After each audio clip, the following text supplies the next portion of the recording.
Hello and welcome to another roundtable discussion with the Open Organization and with a couple of the ambassadors there. It's me, Jimmy McFarland, and today we're going to talk about an innovative open organization chart, and I will let the fellow ambassadors present themselves.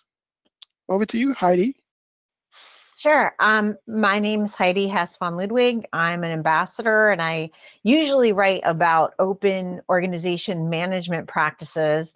But my most recent contribution is leading the community in the development of the open leadership definition in 2021 and the open leadership assessment in 2022.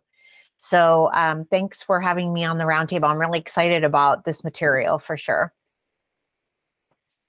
And my name is Ron McFarland, and I generally spend my time writing articles on open organization principles. And usually I find some kind of research that was taken place that really highlights particularly one or two or three of the 5 open organization principles. And in this particular case of the Team of Teams books that we're going to talk about today, I really want to highlight inclusivity, collaboration, and adaptability, where you're adapting to whatever the frontline situation is. So that's what I would like to think about. And that's why I wrote 2 articles on this particular book. Okay, can everyone see this presentation all right? Yep. Oh, yeah. Okay, now this is the book, and I want to give full credit. The book is really the research, and what I do is I select parts of that really applies to open organization principles. So this is really the raw materials, you might say, for our discussion today and my articles. And from the book, I wrote 2 articles. One is based on my own personal experience of organization charts and the weak links within those, because I was basically working in a very, very large corporation, but management was not helping me. So basically what I was doing is I was selling my services to other departments within the organization, and we were building teams at the front line, and top management was not really helpful. So that's the first article. The second article is really out of the content of the book and how they apply to open organization principles. And that's what we'll talk about a little bit today. Okay, first, let's take a look at your normal organization chart. It's a hierarchy of company objectives. So you've got top management there. He gives directives to the departmental managers. For example, marketing, purchasing, production, and development. And those respective departments give directives or objectives to the staff.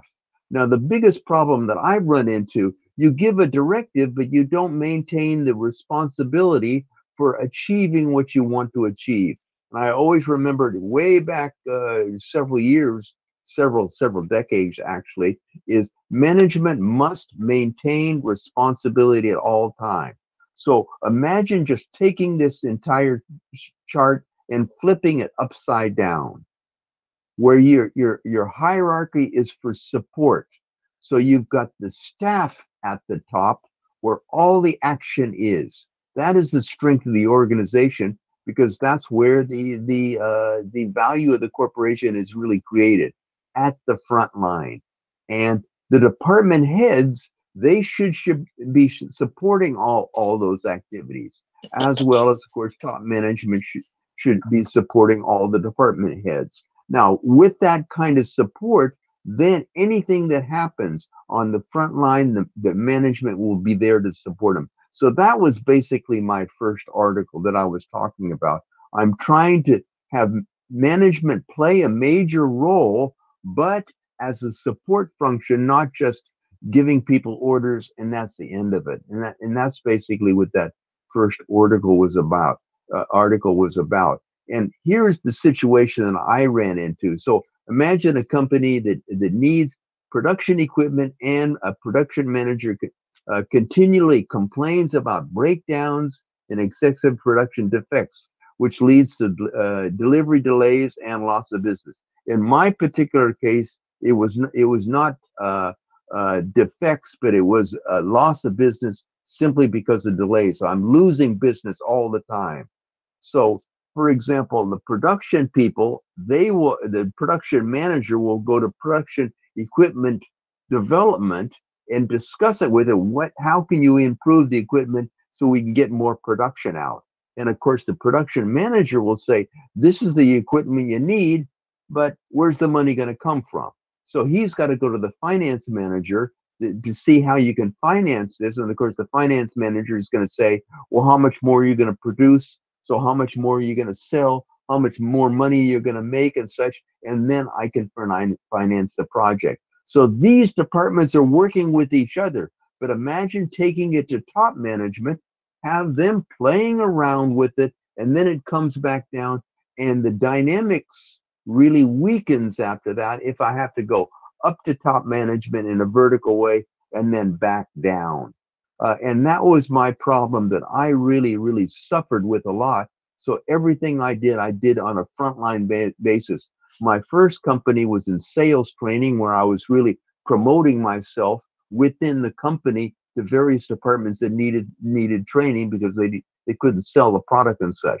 The second job, I was doing exactly what I was saying here. I'm going into manufacturing simply because my customers are suffering. And then from manufacturing, then we go to finance and such. If it all went up to top management and back down, then of course top management's thinking about a lot of things, and my concern would go to the end of the line, and I would start to lose customers. So this is the kind of problem that I was addressing in that article. And here is right out of Team of Teams, and here again I want to give the book credit. This is right out of page 67 in the book. Imagine your normal command control organization on the left, and this team building on the right, where team members are talking to each other. They're not going through the team leader. They're talking to each other directly, and they're coordinating their activities. And on a military situation, you'll have a normal plan, but everyone assumes that that plan will have to be modified when you get really into what do they call it, an operation or some kind of military activity. You're going to have to be modifying and changing all the time. So these frontline members have to talk to each other directly. They cannot go back to the squad leader or the company headquarters. You've got to, here again, you're talking about minutes and sometimes even seconds. You've got to make modifications. So that's why this team of teams, particularly Stanley McChrystal, he is the general that basically wrote the book, and he is talking about you've got to, so adaptability is extremely important. And in the business world that we're in today, adaptability is becoming more and more important, and your normal organization chart really can't handle it. And this is basically what I was saying here. These members are talking to each other in great detail to make sure that things move smoothly. So to increase mission success, these members drill activities so much that each knows exactly how well and how fast they accomplish activities. So basically, I know how fast my other members will react to a certain situation, so I can adjust my style. And we drill it, and we drill it, and we drill it. And then here again, it's like a well-oiled machine. We can improve on it through the drilling within the team. Now, that's just within the team only. Now here, within a team, you can be very, very efficient, but that team impacts on other teams. Now, how do I, let's say, make a good impact on other teams so they can respond quickly? How can they anticipate what we're doing on our side? How can they anticipate how fast we can do something? And on our side, when we do something, who is it impacting on? Is it impacting on other people? If it's impacting on other people, I want to know how it's impacting on them, and maybe I could maybe adjust, or I could inform them in advance how we're doing on our side so they can react quickly. And here again, if you go through an organizational chart where you go to a team leaders, it may be too slow. And that's exactly what they're saying in the book. So they come up with an idea like this. Imagine someone on your team sitting in another team for a certain period of time. And then he can understand basically how your team impacts on them. And also you can learn and inform them what you're doing on your side. So the two teams are starting to get to know each other. Not every single member from every single team has to be on another team, but at least one representative should be on a different team. And that's basically what I'm saying here. So the representative, here again, he should have the skills to represent the entire team. He should have good communication skills and such.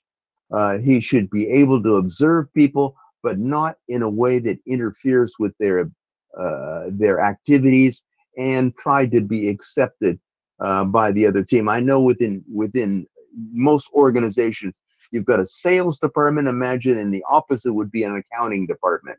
You could take a sales guy and you put him in accounting, where it's all quiet and everyone's working with very, very detailed numbers.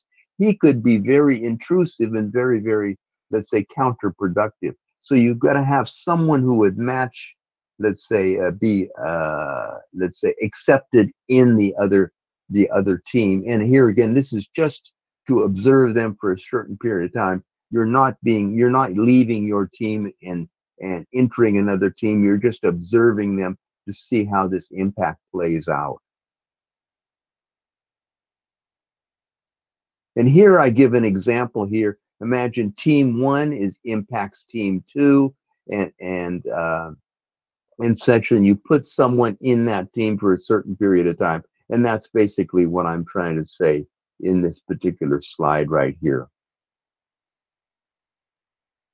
And here, this is a personal case. I worked for a Japanese company. That company had a certain amount of products that could not be sold in Japan because of imports were just too competitive, and actually they were cheap. So my company made a factory in China, and in that factory there was excess space.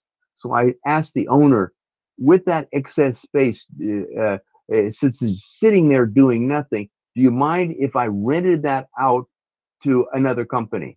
And it took me a year. I found a company. It was an American company. They wanted to rent the space. Now, not only did they rent the space, but we provided them employees. We purchased raw materials on their behalf. We purchased equipment on their behalf. We charged them, but we basically ran the operation. So we had several functions going on at the same time. We had manufacturing, which was controlled by obviously our China team within the Japanese company. We had purchasing or finance and purchasing. The finance was handled by the American company because it was obviously their product, but we purchased raw materials and such on their behalf within China, and we bought some machinery and such in Taiwan and such. So we cooperated there. Personnel, administration, exports was totally handled on the China side. And then marketing and sales was strictly no touch on our side. That was strictly the American company because it was their market. And then product development and R&D and that kind of thing was strictly handled in America within the product development department within America. So our functions were all separated, but we had to coordinate with each other all the time. So we were regularly on contact on a one-one directly. Never went up to the presidents of our company. Never really did. And if it did, they would be totally confused. So we had to have a direct line on this. And that's an example of how these team-to-team activities really scale. So what you're trying to do is you're trying to scale these. Here again, you've got a lot of people, but you're breaking them down to little groups, and within each group there's a representative that looks at the other groups. And this is basically what I'm saying here. Team 1, Team 2, Team 3, Team 4, and Team 5, and you have representatives looking at each one of those teams. And that's basically what I'm alluding to in this particular slide.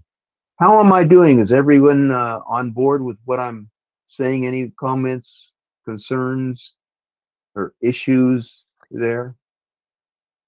Yeah, I also read the book, and I feel that a lot of the practices they talk about there is also things that we do in my line of work, where I work with the software development teams in different agile ways of working. And I especially like the one with the team collaboration, where you get someone to work with another team for a while. And I've seen great success with that, where someone sits with the support team, for instance, and get the user issues from the front line. Has a great impact on how they build the product going further.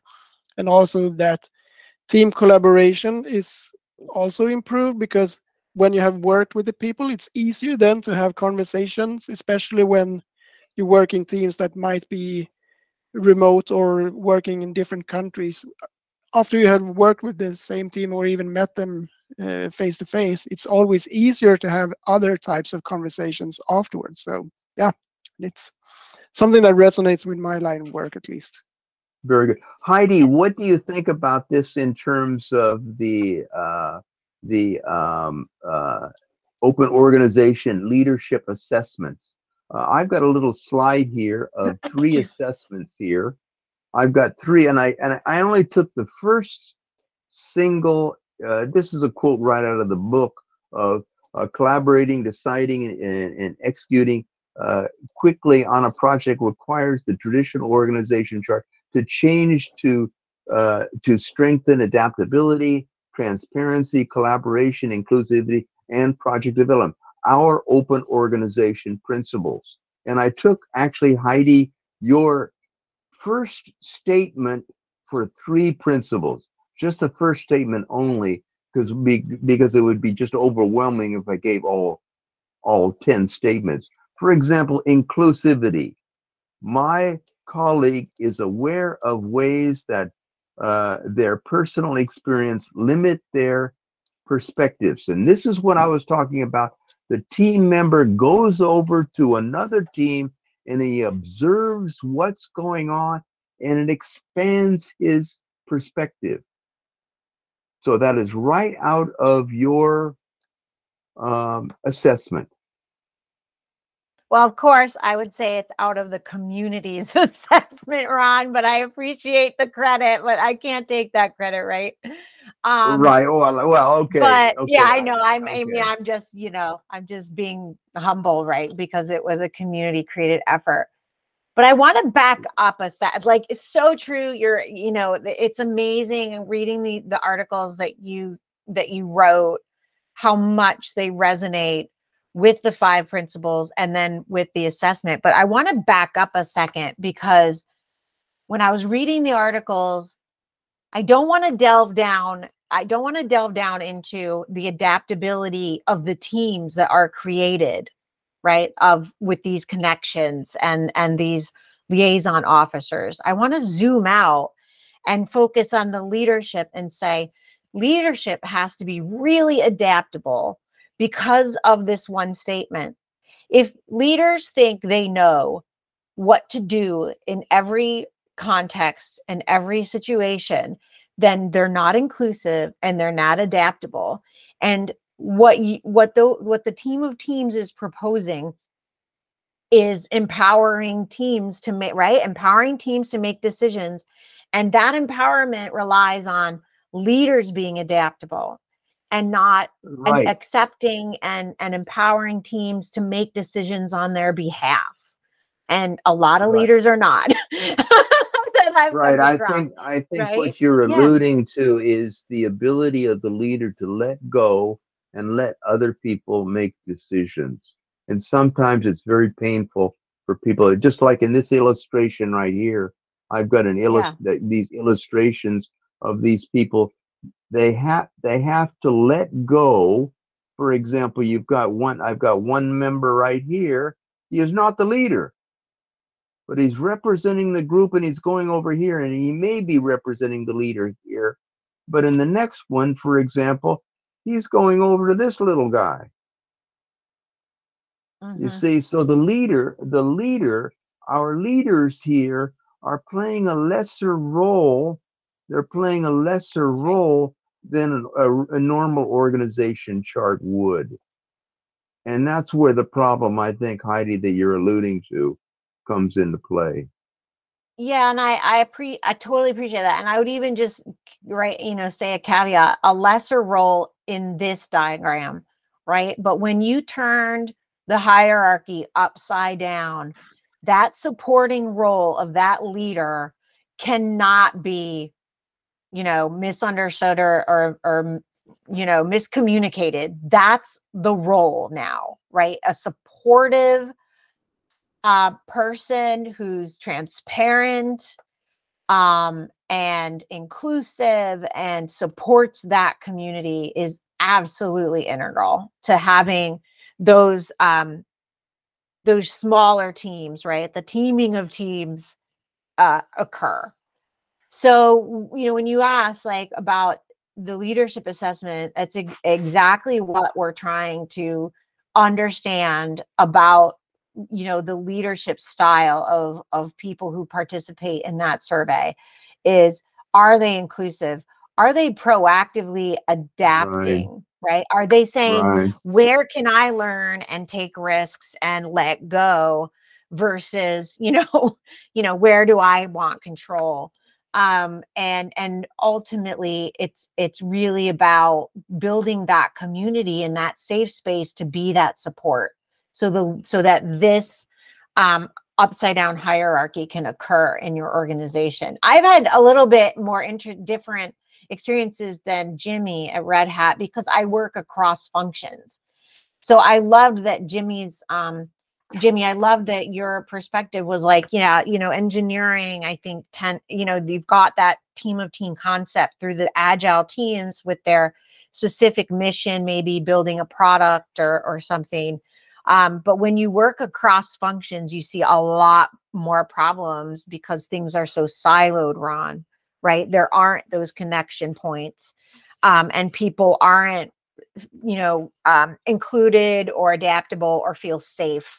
So, and are not empowered. So it's a really interesting difference of perspective when you think about cross-functional work and leadership. Right. And when you get into cross-functional, you've got two different sections and they have two different characters and almost cultures. And I was talking about a sales department and an accounting department, where the sales department is noisy all the time. The phones are ringing, everyone's shouting at each other. And then in accounting, everyone's quiet.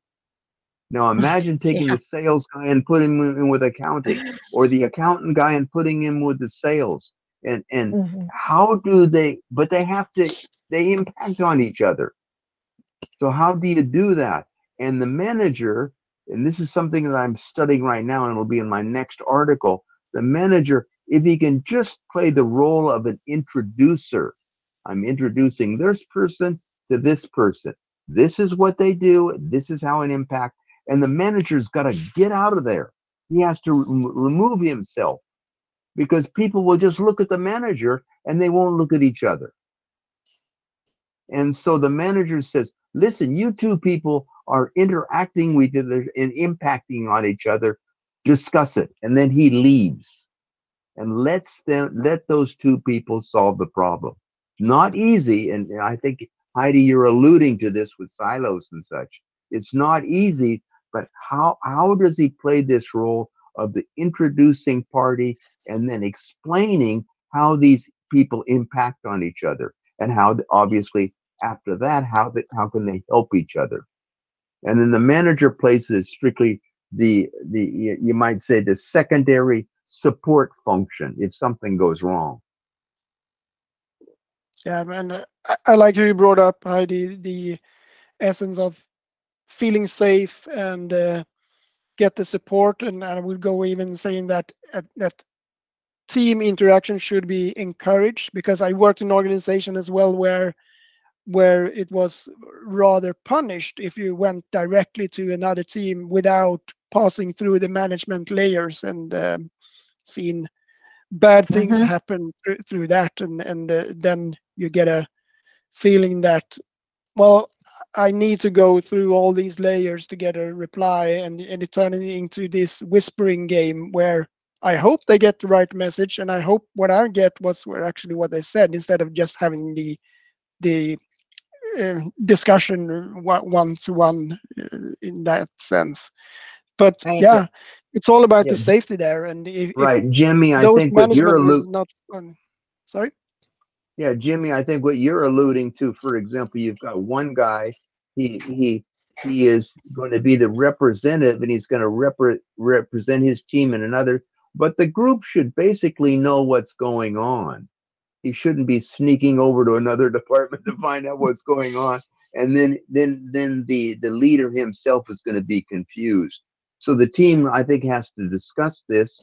Then they have to come with who is going to represent us, and then going and do it in a way where, here again, the leader, you don't have to get his approval all the time, but basically has a feeling for what's going on.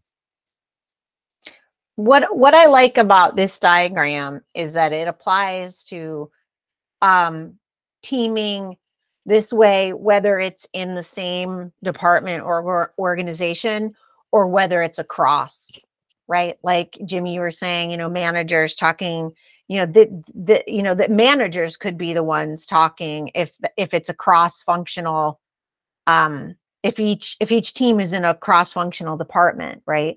Like, it doesn't matter, but the point is to create this. It's a little harder when it's created among different departments, but that's what's needed, because in a cross-functional project, the dependencies they still exist, right, between the work that the people are doing, but the cost and the risk of not meeting those dependencies is higher, because there's a bigger problem with communication across silos and departments than there would be in the same one. But regardless, this diagram works no matter, what kind of real project or work you're doing. So it's really great. Thanks for putting this together, Ron. Yeah, very good. As we look at it right now, kind of without any explanation, it looks completely confusing, as opposed to you've got the big boss at the top, and then your department heads down, and you can just look at it and you get a feeling. You cannot look at this and get a feeling of how does information flow. And you've got all these arrows and such, but this is what the future is all about, I think. This is, and we have to figure out how can we make this as understandable as possible, because this is a real organization chart with real communication flows between departments and such. This is the real thing, not the organization from top to bottom. Exactly. And I was just going to say, in essence of time, we would need to wrap it up, and any closing statements, but I think that was a really good one, that this is the future. But we need to get out of here, so to say. And Ron, do you have anything, last No, words that's about before we it. I close? think I've covered all of the main things that I wanted to talk about. And as I say, the organization um, um, uh, leadership assessments right here. If we go through those assessments, we're going to see how those assessments are going to be helpful in this type of organization chart. Yeah, I agree. And I think that, you can't really talk about one principle without bumping into the other principles, right, Ron? Right. So it's, as we were talking about earlier too, Jimmy, it's really about, like, this mishmash of transparency and inclusivity and community and all of these things. And that's, trying to figure out what style a leader has is exactly what the purpose of that assessment is, and figuring out, areas of strength and areas where there's need for improvement. But I definitely feel like inclusivity, collaboration, and adaptability are key, because those things start to create that empowerment that is so important in the team of teams. Oh, yes. So if you haven't already, go and check out the articles and read the book. It's really good. Here is the art. Just one more time. Here is the book. You can see it right. Team of Teams by General Stanley McChrystal. And here are the two articles that I wrote. One is Exploring Innovative Open Organization Charts, which I put on opensource.com on October 18th of this year. And then the second article was How Innovative Open Organization Charts Work in Practice. And that was on October 25th, just a few days after. And of course, they're all supported by a lot of the material in the book. And with that, thank you, Ron and Heidi, for joining us for this roundtable. And thank you, everyone who actually went to listen to it. Okay. Thank you very Thanks. much. Bye. Bye-bye. Right.